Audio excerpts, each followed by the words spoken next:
You know what? I brought my own beauty light. Wait, hold on, ready? Nice. Oh, I like that. Make a good Christmas present. These are great for selfies. It would, actually. It's very good. Where did it? Can you just get those? Online. My husband got it for me. That's cool. I don't know if that means that I'm taking worse pictures or... Oh my God, we look so hot. No, literally, we look hot. That's Yeah. Did you send that to me? So this has been a very emotional season for me. It's been, I mean, a roller coaster maybe in many ways. So how has it been for you as an actor? Because every season has been very different for me. It's been very physical, but now it's very focused on the emotional side of things. How has that been for you as an actor?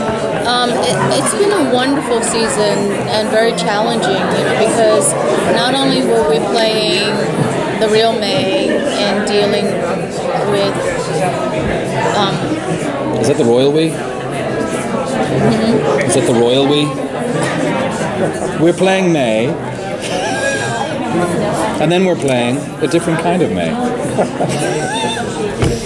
You're the There's queen. a lot of people in here. Of S.H.I.E.L.D. It's There okay. are Everybody a lot knows. of people in here talking at the same time. You know that, Jason. I'm only kidding. Sorry to interrupt. Did I say we? I think you did. That's okay. Because you know what, I've had to play so many Mays this season. LMD May, Agent May, Hydra May. It's been a little confusing. And I think for me, the challenge was to keep it all straight and justify everything that's been going on. And ironically, what's so weird was that the LMD May ended up being the most emotional of all the Mays, because when she found out that she was really LMD, it was almost like a rebirth and a child trying to figure out what was going on.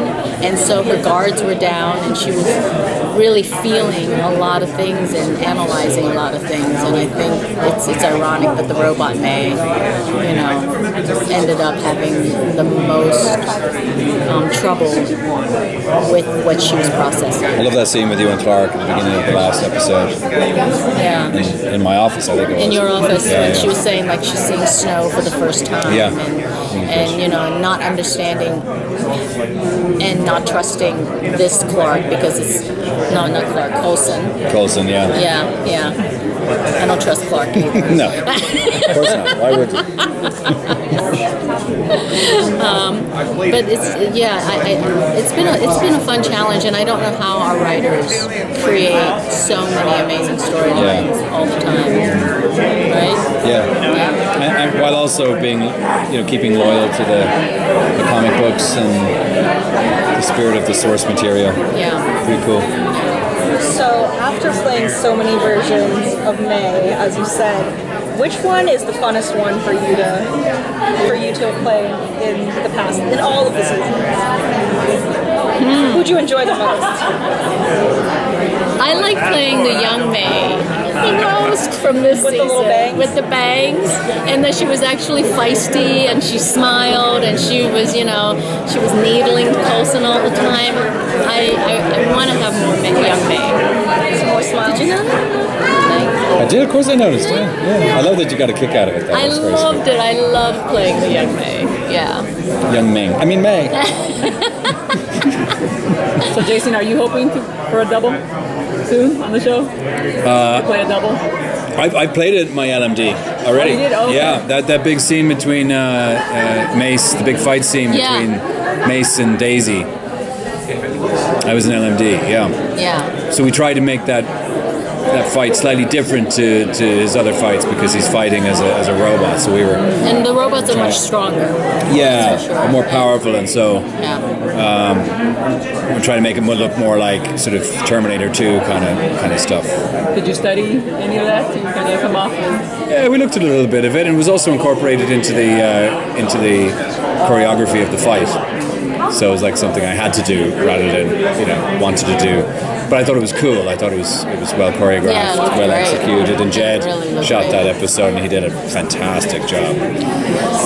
So I actually really liked when they did the reveal for your character that he was injecting himself with with like the serum to make Yeah. himself into like a kind of a inhuman. Yeah. What did you think about the turn of that storyline to where he's kind of like when he has to be defended by Coulson and Mac instead of him, you know, being the guns that they bring in.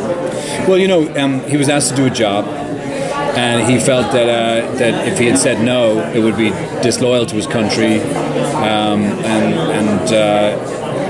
he wouldn't be doing his job. So he took the job on, believing that it was the right thing to do, and he was kind of a pawn really in the system. So it ended up that he had to lie about. What's that? You're my pawn You're in life. in life. Go on. Okay. Go on. And so, you know, he believed he was doing the right thing, even though he was told to lie. So, other than the fact that he lied about being an inhuman, everything else I think was done with a sense of purity and goodness. So do you think his loyalty is with his country, or is it with the team that he's with? I think initially it's with his country, but now it's with S.H.I.E.L.D. And I think we've seen him stripped down literally and figuratively to his bare essence in the last few episodes, and you realize that he would do anything for S.H.I.E.L.D. He'll die for S.H.I.E.L.D. and he'll die before he gives anyone up. And I think that's him in his essence, to his core. And what I can say, I need to say at this table, as I said at all the other tables, is that in the framework, Mace is the leader of the Inhuman resistance. So that sort of sense of protecting Inhumans and humans alike carries through even into the framework. So Henry was saying that they get the script like the night before and 2 nights before the shoot. Yes. Would you like also to get him a little earlier because it's such a complicated story and... Yeah, I mean, we have, you know, we always have the writer of the episode on set with us so that we can ask them all those questions.